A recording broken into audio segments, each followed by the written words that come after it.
Ma'am जय Hind. Colonel Himanshi ma'am, जय हिंद। बहुत बहुत शुक्रिया समय देने के लिए। Thank you sir. Thank you ma'am. Jai Hind, Rajesh. God bless you.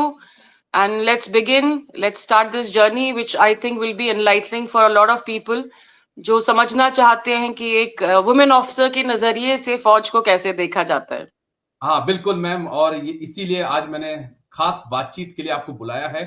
सबसे बड़ा सवाल जो मेरे व्यूअर्स भी और मेरे मन में भी कि क्यों आपने इंडियन आर्मी को चुना, क्यों, क्या कारण था? बहुत सारे ऑप्शन थे आपके पास। आप डॉक्टर्स बन सकते थे, आप इंजीनियर बन सकते थे, आप टीचर्स बन सकते थे।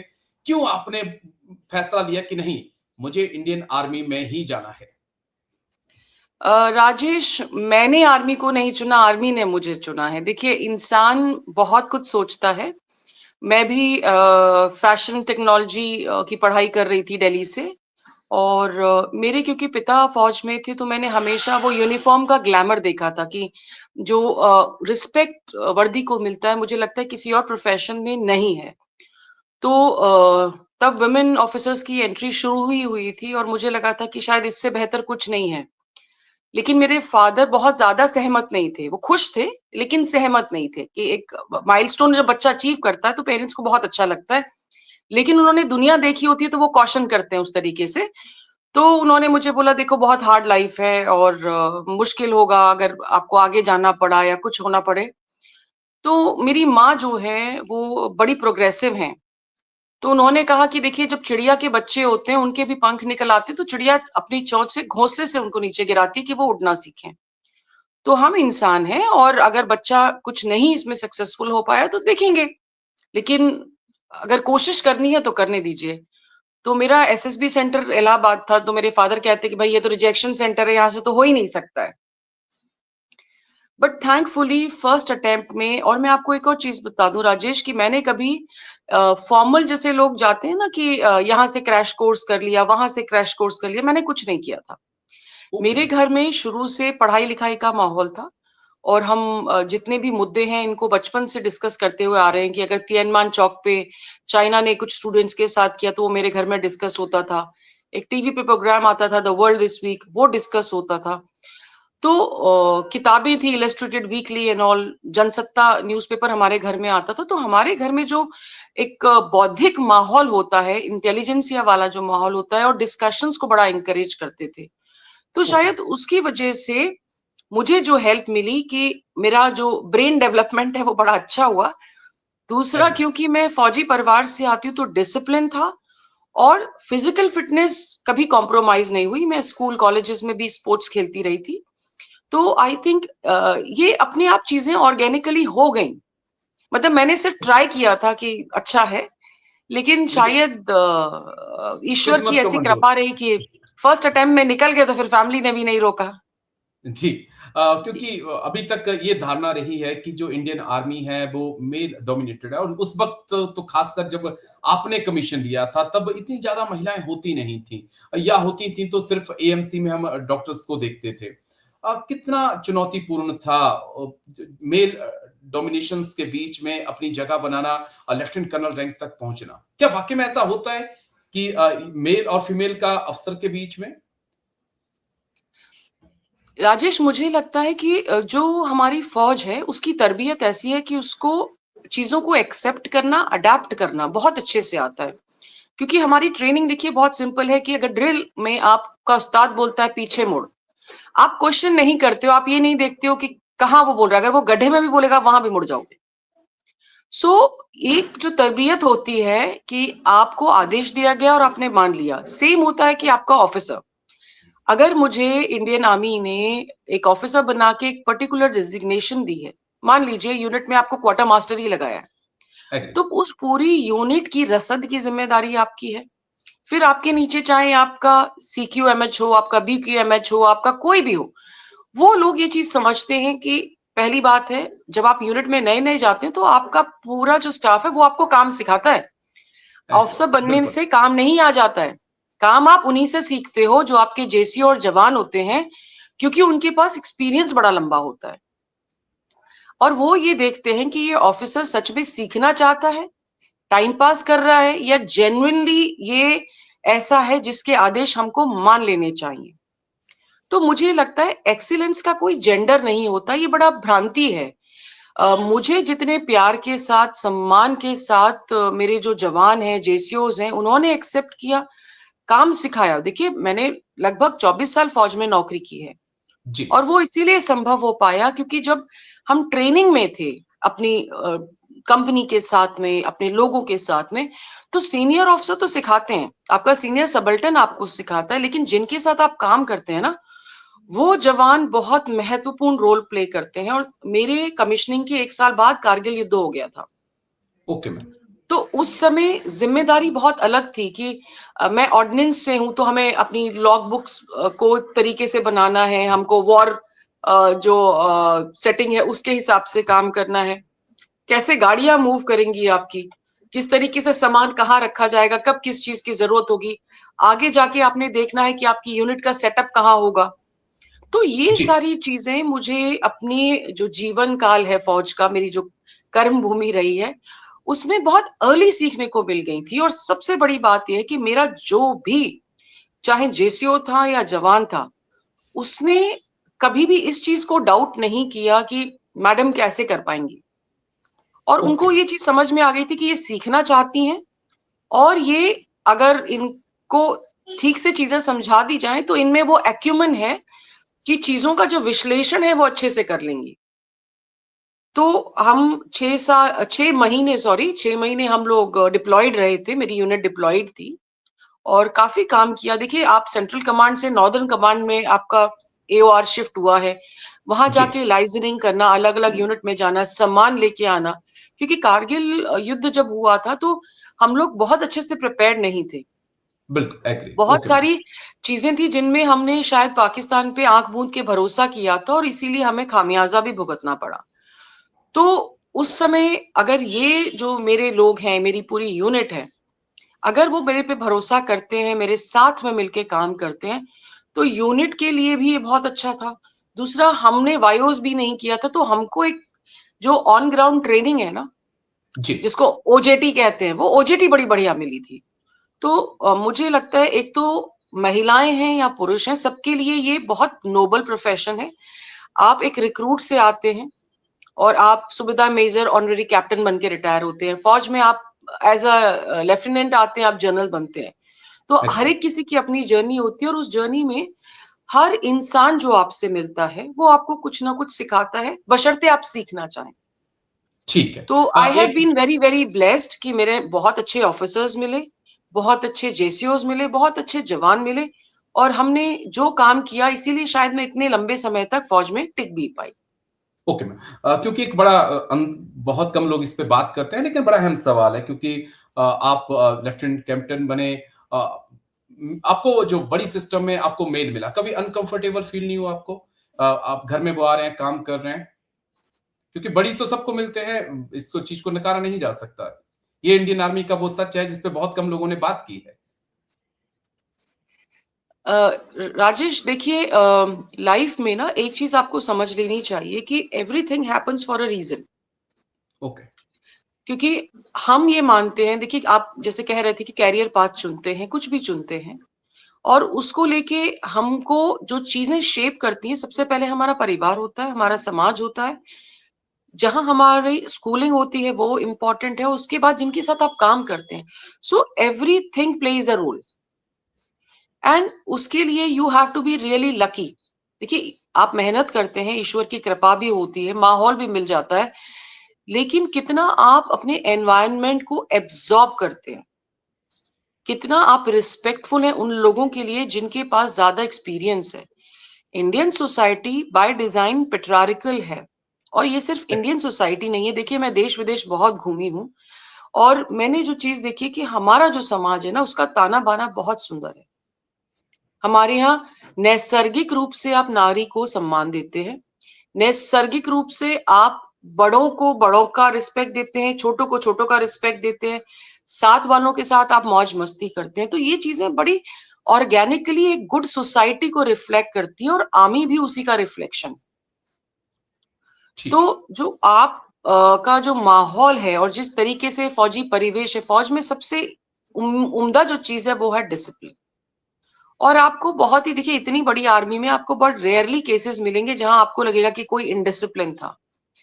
मेजरली आपको लोग मिलते हैं कि डिसिप्लिन है, रिस्पेक्टफुल है, काम आता है, क्योंकि फौज कभी रियायत नहीं करती है काम सिखाने में।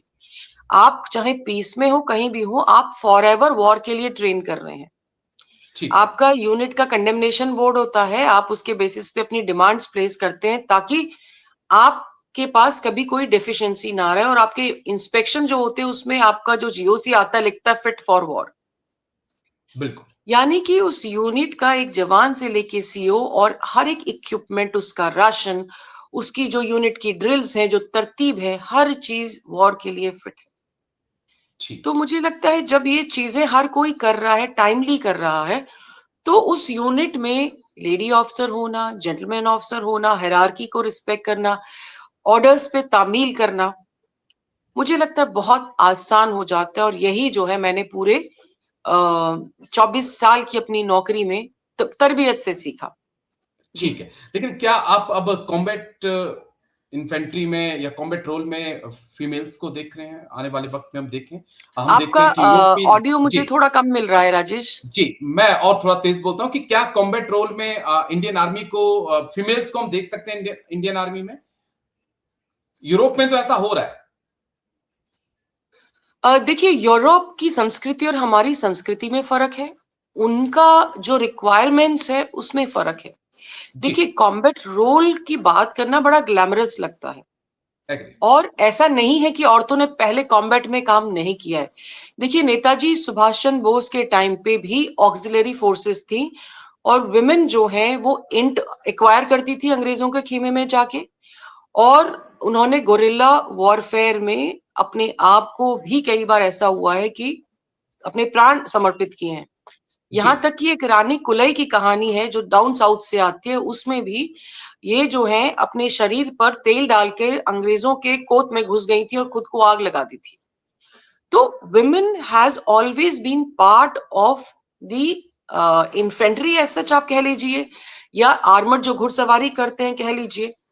लेकिन जब हमारे यहाँ आजादी आ गई और फौजें अलग तरीके से काम करने लगी, और नेताजी सुभाष चंद्र बोस की आईएनए भी खत्म हो गई, और जैसे ही हम बने थे तो हमारा पहला युद्ध पाकिस्तान के साथ हो गया, और कबायलियों ने बिल्कुल। आके जिस तरीके से जम्मू कश्मीर में जो चीजें की थी, जो हरकतें की थी, जिस तरह से महिलाओं के साथ में बदसलूकी हुई थी, बहुत सारी चीजें हुई थी। तो कहीं ना कहीं जब आपका जो एनवायरनमेंट है ना वो बहुत सारी चीजों को देखता है, और एक फियर रहता है, व्हाट इफ, व्हाट इफ वाला फियर रहता है। तो ये ओके। ऐसा नहीं है कि लेडीज केपेबल नहीं है, लेकिन क्या आर्मी तैयार है? क्या जिस तरह के युद्ध में हम उनको डालना चाहते हैं उसका एनवायरनमेंट हम क्लोज कर सकते हैं? हम नहीं कर सकते हैं। तो अभी सपोर्टिंग आर्म्स पे है, देखिए बहुत अच्छा काम कर रही हैं। ऑपरेशन सिंदूर में कमांड सेंटर्स लेडीज नहीं संभाले थे, बीएसएफ की औरतें बॉर्डर पे भी हैं। एग्री। लेकिन आर्मी का जो काम है वो थोड़ा डिफरेंट है, और मुझे लगता है थोड़ा समय भी उनको लगेगा to make the environment befitting for these women officer to enter the infantry, जहां वो बॉर्डर पे वो वन ऑन वन कॉम्बैट कर पाए। जी, देखिए ये बहुत फैंसी चीजें लगती है, लेकिन तैयारी इसके लिए आपको पुख्ता चाहिए। आप जो घातक करते हैं, पैरा में भी मैंने वुमेन ऑफिसर्स देखी हैं, मैंने पैरा में सर्व नहीं किया, लेकिन मैंने देखी, मेरे साथ की कई नहीं, वुमेन एग्री। ऑफिसर्स भी पैरा में है। तो आप जब ट्रेन करते हैं आपके लिए बहुत मुश्किल होता है। सो आप दरवाजे खोल दीजिए, आने दीजिए, लेकिन ये अब औरतों के ऊपर होगा कि वो कितना अपने आप को साबित कर पाती हैं। अभी तक तो वो साबित करती रही हैं। जी, तो मेरिट पे डाउट नहीं है, डाउट है एनवायरनमेंट पे, और डाउट एनवायरनमेंट। है सर्कमस्टांसिस पे। और इन्फेंट्री का माहौल थोड़ा अलग होता है। देखिए आप कारगिल में बैठे हैं, आप द्रास में बैठे हैं, जहां आप महीनों तक अपने परिवार से भी बात नहीं कर पाते हैं, चीजें बड़ी अलग होती हैं। तो अगर आप दरवाजे खोलेंगे तो शायद आपको जज करना इजी हो जाए कि वो कर पा रही हैं या नहीं। नहीं कर पाए। ठीक है। एक सवाल और, क्योंकि बड़ा इंटरेस्टिंग सवाल है, बहुत कम लोग इस पर भी बात करते हैं कि क्या इंडियन आर्मी के अंदर भ्रष्टाचार है या नहीं है? हाल ही में हमने देखा कुछ कर्नल कपल्स की राजस्थान के अंदर गिरफ्तारी हुई, कुछ की कोलकाता के अंदर गिरफ्तारियां हुई। और खासकर वो एएससी और ऑर्डिनेंस से जुड़े हुए थे। क्या वाकई में भ्रष्टाचार है, करप्शन इंडियन आर्मी के अंदर है या नहीं है? ऐसा तो नहीं कि बाहर से लीपा पोती सब अच्छा लगता है लेकिन अंदर दीमक लगी हुई है। नहीं राजेश, ऐसा नहीं है। देखिए, जैसा मैं हमेशा कहती हूँ कि एक्सीलेंस का कोई जेंडर नहीं होता है। जी। जो यंग ऑफिसर्स होते हैं उनको बहुत कुछ संभल के सीखना होता है। देखिए, जैसा मैं कह रही हूँ कि एकेडमी आपको ऑफिसर बनाती है, लेकिन आपको अच्छा ऑफिसर बनने के लिए यूनिट की तरतीब को समझना बहुत जरूरी है। हर ठीक है। यूनिट का अपना एक माहौल होता है, हर रेजिमेंट की अपनी ड्रिल होती है। हम जैसे सर्विसेज में है तो हमारे यहाँ चीजें अलग तरीके से देखी जाती है और की जाती हैं। हम साथ में एक यूनिट के नहीं चलते, हम 2-2 साल में पूरा चेंज होते हैं, लेकिन जो कमराडरी है वो रहती है। आज भी मेरा जो पहला सहायक था उसका मुझे फोन आता है, एंड दैट जी। इज बिकॉज कि अब देखिए 30 साल हो गए लगभग उस चीज को, लगभग 30 साल। जी। लेकिन जो हमारी बॉन्ड थी, और क्योंकि हम लड़ाई में भी साथ में गए थे, तो ये बॉन्ड फौज हमेशा रखती है। सो फौज की तरफ से ये डिफरेंशिएशन नहीं होता है कि वो जेंटलमैन ऑफिसर है या विमेन ऑफिसर है। जी। ये हमारे दिमाग की उपज होती है, क्योंकि हमारा एनवायरनमेंट वैसा होता है। आपके जेसीओ जवान आपको एज अ ऑफिसर देखते हैं, क्योंकि हम भी ओके। तो उनको एज अ रैंक देख रहे हैं ना। बिल्कुल। आप एक सिपाही को एज अ सिपाही देखते हो। आप सूबेदार मेजर साहब को बहुत रिस्पेक्ट देते हो यूनिट में, बिकॉज आपको पता है कि भाई उनकी सर्विस लगभग 35-36 साल की, जितनी आपकी उम्र नहीं है। एग्री। उनकी छुट्टियां उतनी जमा हो जाती है जितनी आपकी नौकरी नहीं होती है।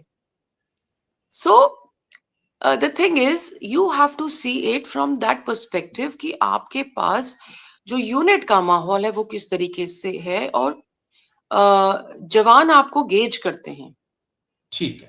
आपकी काबिलियत को गेज करते हैं। वो ये नहीं देखते आपका जेंडर क्या है, क्योंकि I have been very lucky. मैं आपको सच बताऊं कि मैंने जिनके साथ भी काम किया है, 99.9% पीपल, और मैं आज भी इस चीज को बड़े भरोसे के साथ कह सकती हूँ कि देखिए, जब हम आए थे तो वुमेन के लिए फौज में सहूलियतें नहीं थी।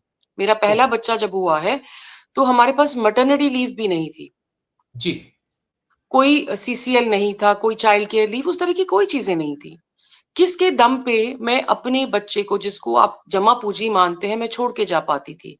मेरी आया होती थी, और मुझे पता था कि अगर कोई तकलीफ है, कुछ है, तो मेरा बड़ी इस चीज का ध्यान रखेगा कि मेरी आया मेरे बच्चे का मेरे एब्सेंस में अच्छा ख्याल रख रही है।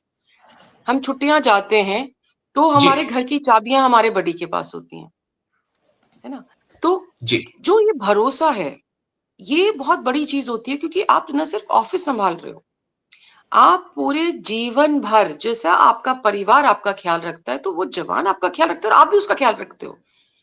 मेरे जो जवान हैं उनके घर में क्या हो रहा है, उनके बच्चों के घर में क्या हो रहा है, उनकी वाइफ क्या कर रही है, कौन बीमार है, क्या है, ये जो बोनहमी है ना, ये आपको किसी और प्रोफेशन में देखने को नहीं मिलती है। 5 बजे सबने ताला लगाया और घर चले गए, हो गया खत्म। But agree. आर्मी ऐसी नहीं है, और ये इसीलिए हो पाता है क्योंकि वो आपको एक औरत या आदमी के लेंस से नहीं देख रहे हैं, वो आपको अपना ऑफिसर देख रहे हैं, आपकी काबिलियत पे देख रहे हैं, और आप भी उनको वैसे ही देख रहे हैं। एग्री। एग्री। और ये वो चीज होती आपका है, मैं इस बात से जी एग्री करता हूं कि आर्मी ही एक ऐसी संस्थान है, एक ऐसी संस्था है, या एयरफोर्स नेवी, जहां पर सीनियर हमेशा एक कोशिश करते हैं कि हमारा जूनियर्स जो है आगे बढ़े, हो जाए तो हमसे आगे निकल जाए। सिविल में आप आएंगे ऐसी चीजें नहीं मिलती हैं। लेकिन एक सवाल है कि करप्शन है इंडियन आर्मी में मैम या नहीं है, ये थोड़ा समझाइए। क्या नहीं है? करप्शन, भ्रष्टाचार। देखिए, आप अगर करप्शन की बात करें तो मुझे लगता है corruption is part of society, और ओके। काफी सारे लोग हैं जिनको लगता है कि शायद दे कैन गेट अवे, और कई बार उनके दिमाग में ये ख्याल भी नहीं आता है कि वो करप्शन कर रहे हैं। बहुत सारे लोग, क्योंकि आपका मोरालिटी, आपका सही गलत आपकी सोच पे निर्भर करता है। लेकिन फौज के कायदे क्योंकि बहुत सख्त हैं, जी। और जब भी कोई भी ऐसा केस आता है जहां फौज को लगता है कि यहाँ पर कोई भी गलत काम किया गया है, करप्शन हुआ है, तो जिस तरीके से फौज डील करती है इन चीजों से, वो आपका एक्चुअली नमूना बना देती है। बिना पेंशन के घर जाते हो, बेइज्जती जो होती है वो अलग होती है, रैंक आपसे ले लिए जाते हैं। तो लोगों को ये बहुत डराता है, ये बहुत बड़ा डिटरेंस है और ये इम्पोर्टेंट भी है। ओके। तो मुझे लगता है कि मैं ये नहीं कहूंगी कि बिल्कुल नहीं है, लेकिन अगर आप पाए जाते हो दोषी तो आपकी फिर वो इज्जत तो चली ही जाती है। उसके बाद मुझे लगता है कि आदमी का अ, शीशे में जब वो खुद को देखे ना, तो वो अपने आप से नजरें मिला पाए, क्योंकि आपका अंतर्मन, आपकी आत्मा आपको अल्टीमेटली कटोचती तो है। और जब आप एग्री। फौज में देखते हैं ना कि आपके पास मैक्सिमम लोग दे आर वेरी ऑनेस्ट, तो आप खुद ही संभल के चलने की कोशिश करते हो। जी। ओके। बस मेरा आखिरी सवाल है और जिस पे आजकल बहुत ज्यादा चर्चाएं हैं, युवा भी इसके बारे में बात कर रहा है, सुनना चाहता है कि अग्निवीर को लेकर कर्नल हिमांशी मैम क्या सोच रही हैं, क्या है इन बच्चों का फ्यूचर और कितनी सक्सेसफुल ये स्कीम रहने वाली है भारत सरकार की। राजेश, ऑनेस्टली मैं बहुत अग्निवीर के फेवर में नहीं हूँ, लेकिन अग्निवीर ने हमें कुछ अच्छी चीजें भी दी हैं, जैसे कि जो आपका सीएमपी है उसमें महिलाएं भी आई हैं, तो वो एक अच्छी चीज हुई है। लेकिन फौज में हमको जिस तरह की तरतीब चाहिए, specially infantry unit, artillery units की अगर हम बात करें, आपको कठिन जगहों पे नौकरी करनी है। अगर आपको वो बिलोंगिंगनेस होती है, आपको पता है कि मेरी पलटन है जो मेरे साथ अगले 30-40 साल तक चलेगी। फौज में आने के बाद आप मिनिमम 15 साल तो नौकरी करते हैं एज अ जी। जवान। एज एन ऑफिसर आप मिनिमम 20 साल नौकरी करते हैं। वो बॉन्डिंग आपकी पहले दिन से शुरू होती है। जैसा मैंने कहा कि मैं पहले साल के अंदर कारगिल वॉर में चली गई थी अपनी यूनिट के साथ में। Okay ma'am. तो जब आपको पता होता है कि आपने यहीं रहना है, जीना यहाँ, मरना यहाँ, इसके सिवा जाना कहाँ, तो ऑटोमेटिकली आपकी लॉयल्टीज, आपका थॉट प्रोसेस वो अलग तरह का होता है। और जब आपको पता है कि हम 5 साल के बाद छोड़ देंगे, या हमको कंटिन्यूअसली असेस किया जा रहा है, या हमारा जो काडर है वो कुछ अलग है, तो वो थोड़ा सा मुझे लगता है डिस्करेज करता है जो गांव से हमारे जवान आते हैं, बिकॉज फौज एक बहुत बड़ा जरिया थी लोगों का शहर की तरफ आने का, एक अच्छी लाइफ पाने का। जी। लेकिन जब आपको पता है कि छटनी हो जाएगी, 25% तक लोग ही रहेंगे और फिर आपको एक नई लाइफ शुरू करनी है, तो बहुत से लोग इसलिए आते हैं कि चलो अभी जो फाइनेंशियल क्राइसिस है उसको टाइड ओवर कर लेते हैं, थोड़ा पैसा फौज से मिल जाएगा, फिर हम कहीं और निकल जाएंगे। तो ये यूनिट में भी जो डिसिप्लिन प्रॉब्लम्स हैं उनको लेके आता है। दूसरा, उनकी लॉयल्टी फिर 5 साल के बाद शुरू होगी ना। एग्री। सो बिल्कुल। और अगर मान लीजिए उस 5 साल में लड़ाई लग जाती है, आपको चाइना बॉर्डर पे रहना है, आपको पाकिस्तान के साथ रहना है, आपको रेगिस्तान में 47 डिग्री में काम करना है, जो हमने किया है, जी। तो वो चीजें फिर आप एक सीओ के लिए थोड़ी सी परेशानी क्रिएट करते हैं कि उसको थोड़ा लॉ एंड ऑर्डर को देखना अलग तरीके से पड़ता है। तो मुझे लगता है कि ये पुनर्विचार की आवश्यकता है कि पहले जैसे आते थे वो शायद बेहतर तरीका था, क्योंकि बॉनहोमी बनती थी। अगर आपको चाहिए भी अग्निवीर वगैरह, तो आप लीजिए, टेक्निकल चीजों में लीजिए, जहां आपको ड्रोन्स और सबके लिए नया यंग माइंड चाहिए, कुछ स्पेसिफिक फील्ड्स में आप लीजिए, लेकिन ओवरऑल सारी एंट्री को आप अग्निवीर मत रखिए, क्योंकि फौज एक ऐसी जॉब नहीं है जहां आपको रोज स्विच करना है और यू गेट अ बेटर पे पैकेज तो आप वहां स्विच कर लेंगे, ऐसा नहीं है। एग्री। फौज is a way of life. उस वे ऑफ लाइफ को हमको शायद टेम्पर नहीं करना चाहिए, बिकॉज हमारी रिक्वायरमेंट्स कॉर्पोरेट की रिक्वायरमेंट से अलग है। हमें ऐसे लोग चाहिए जो एक आदेश पे कह दें कि हम जान देने को तैयार हैं। कॉर्पोरेट में सिर्फ पैसे का नुकसान होता है, आर्मी में आप जानो माल से जाते हैं। तो यहाँ और बाहर की दुनिया में जो फर्क है, वो फर्क समझना चाहिए, और शायद अग्निवीरों को भी ये समझने की जरूरत है कि फौज में अगर आप आ रहे हैं ना, शॉर्ट टर्म के लिए मत आइए। जी। ये बड़ा इंटरेस्टिंग है जो आपने बात की। बस थोड़ा-सा पॉइंट ऐड कर दूँ, मेरे को अपनी यूनिट में जाना हुआ तो जो मेरे साथ के हैं आज जेसीओज़ हैं, कुछ सीनियर एनसीओज़ हैं, तो उनसे मैंने बातचीत की, पूछा तो उन्होंने एक चीज़ कही कि अग्निवीर कहते हैं कि सर अभी हम परमानेंट नहीं हैं, 4 साल बाद हम रिस्क वाला काम करेंगे, रिस्क वाला काम है तो आप आगे हो जाइए, हम आगे नहीं होंगे, पहले हमें परमानेंट हो जाने दीजिए।